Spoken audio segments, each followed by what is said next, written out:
we have many patients who have pain in their neck or arm, and there's two conditions that can cause the exact same distribution of the pain. It can either be the shoulder joint or the nerves that are exiting the spine and running into that part of the body. When it's a skeletal condition of the joint, often they have problems with range of motion, like trying to abduct the arm or reach behind, and they might have pain in the front of the shoulder, whereas spinal patients never have pain here. When it's neurologic, there's ways to test, get tests for that with MRIs. And if people have the complete distribution of the nerves that are affected, the C4 and 5 nerve run down the outside of the arm to the elbow, C6 goes to the thumb, C7 to the middle fingers, and C8 to the little finger.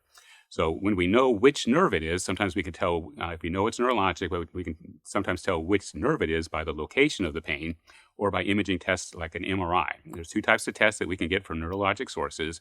The MRI show the structure, and there's electrodiagnostic and check the function of the nerves. So when we do electrodiagnostic testing, that's called an EMG or an electromyelogram, and whatever nerves are causing pain also go to certain muscles in the arm. So when the nerves are the source of the pain, the muscles develop cellular changes that can be detected. So there's they put little electrodes in selected muscles in the arm, and when we see which nerves or which muscles have these changes, then we have a target for the treatment. There's two types of treatments that we do for neurologic pain.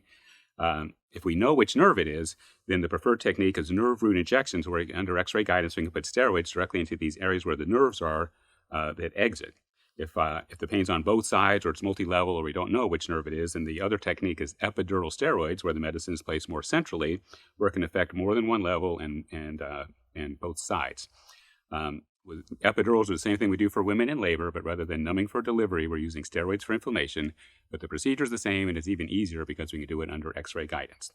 When these episodes of inflammation have been well established and been present for a long time, people are dramatically better after the initial treatment as the inflammation is reduced. Most people come back after the initial treatment, either the nerve root injections or the epidural, and the pain's no longer constant, becomes intermittent, and at least half gone.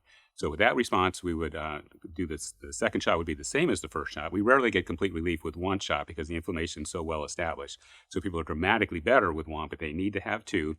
And the type of shot we do on the second one just depends on the response. We can either repeat the same procedure or we do the other procedure, and there's only those two types. These are very effective. People get complete relief that can last for years or for life. In fact, once people are healed, it's because the inflammation is gone. We think the pain started when the onset of the inflammatory episode. So we can get rid of the inflammation and get rid of the pain, even though there will be ongoing structural changes of this condition of spinal stenosis. So people never have pain again unless they get a new episode of inflammation, which might be years or maybe never, and it's preventable.